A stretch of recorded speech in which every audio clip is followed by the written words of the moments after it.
तो दोस्त ये राजू भैया हैं और मेरे से मिलने इतना सुबह में आए हैं। अभी तो मैं सो रहा था लेकिन भैया आए, बड़ा खुशी हुआ।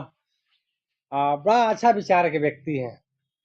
बड़ा अच्छा लगा भैया आपसे मिलके, मतलब मियाज जी खुश हो जी, गया भैया। हमको भी बहुत खुशी हुआ कि मतलब आपसे मिले तो बहुत अच्छा लगा हमको। और मतलब बहुत अच्छा रिस्पेक्ट भी आप दिए हमको। देखिए भैया, आप बड़ा भाई बनी रू हमारा, ये रिस्पेक्ट की बात नहीं कर रहा हूँ, छोटे भाई बनी।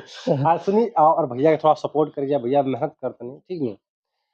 एक दूसरे के सपोर्ट से सबके हुआ, तो भैया के चैनल के ज्यादा से ज्यादा सपोर्ट करिए जरूर, लेकिन क्या भैया। हाँ हाँ, एकदम बिल्कुल सपोर्ट करेंगे, लोग ऐसे हमके देखिए, प्यार समाज दुलारते हो। अगर समाज में अगर केहू अच्छा चीज के देखावा था ना, हाँ जैसे कि हम ही ना, कौन और भी लड़का बान जे मेहनत करता हूँ समाज के एगो अच्छा मार्गदर्शन बनते लो, जैसे कि यूथ के मोटिवेट करते लो, अपना यूथ के बचाओ तो लो, अपना कल्चर के बचाओ तो लो।